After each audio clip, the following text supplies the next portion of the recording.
the RBUS Rose Card. First question. How American history is appropriated to justify the change of the Philippine independence celebration from July 4 to June 12? Okay, so the independence of the United States is actually July 4. So, Philippines being the colony of the United States, we follow that.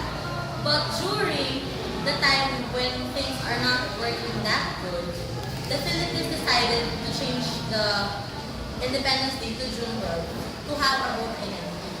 Meaning, it's called that we are establishing our own identity and we are trying not to follow the independence of the United States from England. Because July 4, but July 4 is the date when the United States got free from England. Question number 2. Draw the connection between the denial of the war damages payment and the change of Independence Day celebration in the Philippines. Okay, so U.S. refused to give the $73 billion war damages to the Philippines. So the then President, President he thought of this as indifference, meaning he thought of that as they don't trust us enough. So, meaning, we're different. So, meaning, to conclude that, they don't trust us enough. Question number 3. Provide 2 ways on... Question number 3.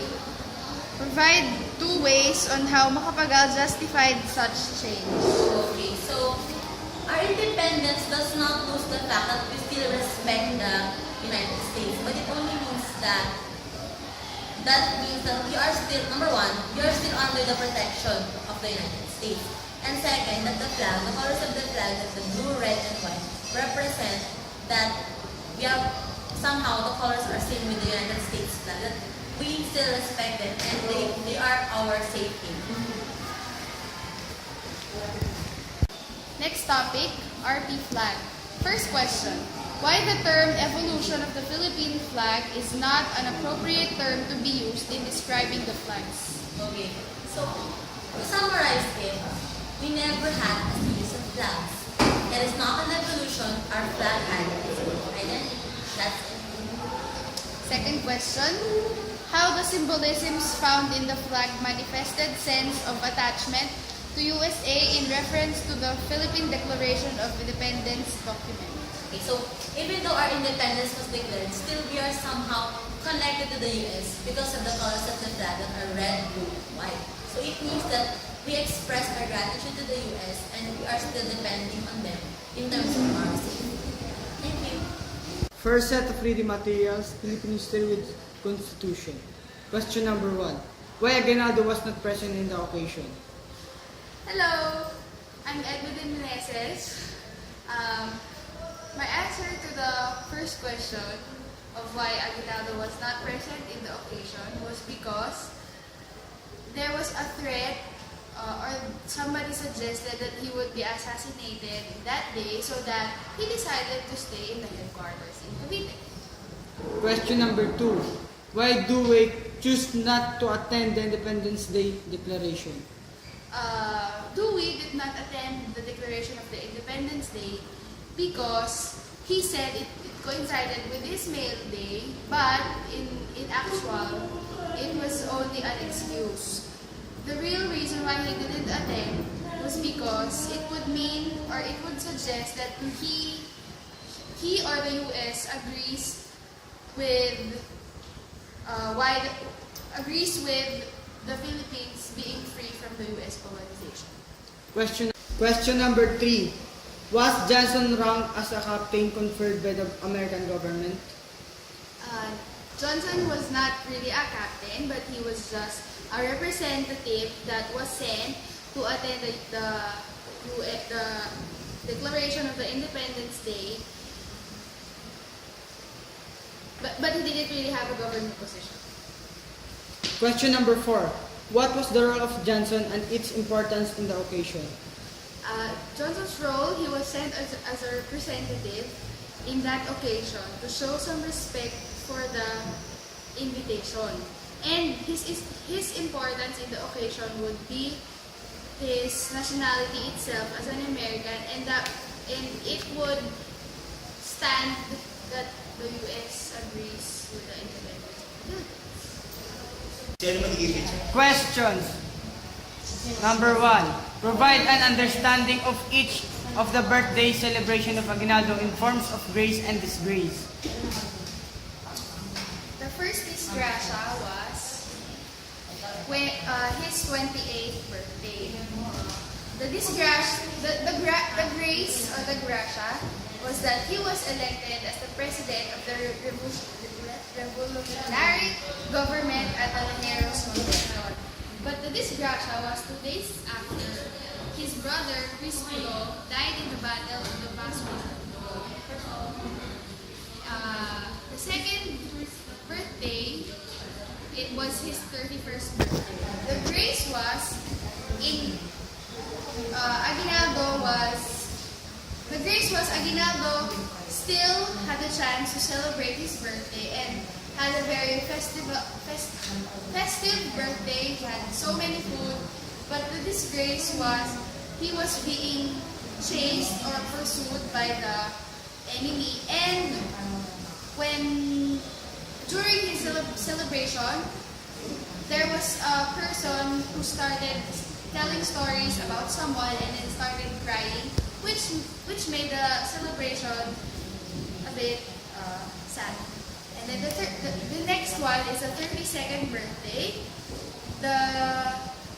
The grace is that he still got to celebrate his birthday, but the disgrace was he was captured the next day.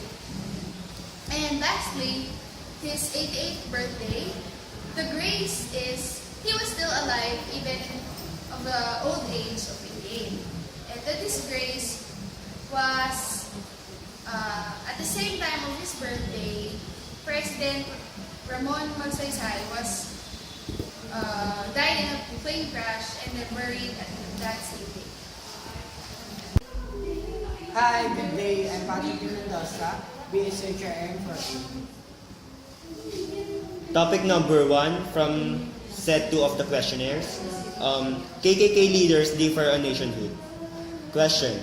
Differentiate the concept of a nation of Aguinaldo with Bonifacio's idea of a nation. Some historians said that Andres Bonifacio had no concept of a nation since the perceived himself of Pangulo ng Haring Bayang Katagalugan. Bonifacio's vision was confined to Luzon or the Tagalog provinces. Bonifacio defined the Tagalog as everyone, anyone born in the Philippines. Archipelago, Bisaya man, Ilocano man, Kapampangan man, ay Katagalog din. Aguinaldo perceived Philippines as Filipinas rather than Katagalugan. Katagalugan Philippines. Filipinas will be able to act and speak freely as they fight for their independence of their country, to break the chains of slavery. The Philippines should follow the example civilization nation of Europe and America. The flag of revolution motto, liberty, equality, and fraternity. Topic number 2 from second set of the questionnaire. Did Aguinaldo sell out for 400,000 pesos? Question. In what way the signing of the treaty favored Spain? In what way the signing of the treaty favored Spain? Since the Spaniards, realizing the critical situation, they stalled for time and agreed to peace negotiation with Aguinaldo. The Spanish governor-generals were actually fooling Aguinaldo to buy some free time, for the forces of the Spaniards are coming to continue the war. The Spaniards await for reinforcement for Spain. Question again. Discuss the terms of agreement with specific considerations on the trade-offs. Aguinaldo and his companions would go to voluntary exile abroad. The Governor-General Primo de Rivera would pay the sum of 800,000 to the rebels in 3 installments. First installments, 400,000 to Aguinaldo, upon his departure from Biak na Bato. Second installment, 200,000 when the arms surrendered by the revolutionists amounted to 700 stand, and the last installment, the remaining 200,000 when the Tedium is sung in the general amnesty, proclaimed Primo de Rivera would pay the additional 900,000 to the families of the injured, to the families of the non-combat Filipinos who suffered during the war. Hi, I'm Kevin Pico from HRM 4A. Third set of reading materials, Philippine History with Constitution. 4 pages of Aguinaldo. Question number 1. Provide the 2 stages under 2-phase approach. The historians generally divide the Philippine Revolution into 2 phases. The first phase, from 1896 to 1897, covers the outbreak of the Philippine Revolution under Andres Bonifacio in August 1896 and ends with the Pact of Biak na Bato in December 1897, which saw the exile of Emilio Aguinaldo and other ranking revolutionaries to Hong Kong. The second phase covers the return of Emilio Aguinaldo from exile in May 1898 and the resumption of the revolution against Spain. This time, with the support of the United States of America, was conveniently at war with Spain too. Question number 2. Provide the 4 stages under the 4-phase approach. The 4 phases of Aguinaldo administration are: first, as the president of the revolutionary government, Tejeros, from March 22, 1897 to November 1, 1897. Second, as president of Biak na Bato Republic, from November 2, 1897 to December 15, 1897. Third, as the dictator of the revolutionary government from May 24, 1898 to June 23, 1898. Fourth, as the president of the First Philippine Republic, Malolos, from June 23, 1898 to March 23, 1901. What is the advantage of the 4-phase approach over the 2-phase approach? The 4-phase approach are more detailed than the 2-phase approach in a more simple way. That's it. Question number 4. Situate each of the stages in the 4-phase approach under the stages in 2-phase approach. The first and second stage are connected to first phase, and the third and fourth stage are connected to second phase. That's it. Thank you. Question. Was he a hero or a heel? Provide the historical controversies wherein Aguinaldo was allegedly involved into. Aguinaldo receives 400,000 pesos from the Spaniards to go to Hong Kong. The execution of Aguinaldo and Procorbio, about the voting system, and the assassination of Antonio. That's it. Bonifacio dubbed first president. Question number 1. Provide the historical basis that would be used to consider Bonifacio as president. Good day everyone, my name is Sean Angkay, DSHRM 4A. So, historians found out that some of the extant Bonifacio documents reveals that even after Tejeros, he still used the letterhead that declared Pangulo ng Haring Bayan Katalagalugan. These documents form the basis of the move in some quarters to rewrite history and give honor of being the first president to Bonifacio. So that's the basis that could be used to consider Bonifacio as the first president. Second question. What consideration could be attributed to Katipunan to consider Bonifacio as the first president? So, long before Tejero's government and Aguinaldo's government, Bonifacio had already created a government out of Katipunan. In this part, we can consider Bonifacio as the first president. The only problem was that this government did not even have the chance to get recognition due to the outbreak of the revolution in that time. So that's the consideration we can attribute to Katipunan as Bonifacio as the first president.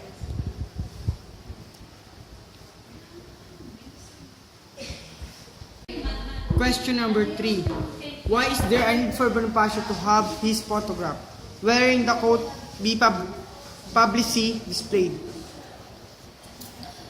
So that Filipinos still consider him, that he also became a president, and they will always remember all the things that Bonifacio did to us as a president in revolution. And also we can always remember Bonifacio, all the things that he sacrificed against Spaniards in that time. So there's a need for Bonifacio to have photograph wearing the coat in that time. In what way Macabulos A. shifted his allegiance to Spain? That was started when Aguinaldo left the Philippines and his subordinates just to go in Hong Kong. Macabulos is confused if he still wanted to continue his allegiance with Aguinaldo. So he made a decision when Lieutenant Colonel E. Primero de Rivera offered him money just to stop devoting to Aguinaldo. So we always analyze that Spaniards are always wise to us. Letter B. Benefit from the said shift. The benefits that he get when he shifted his allegiance to Spain is he received money worth 6,000 pesos.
wag na sang makaalpa.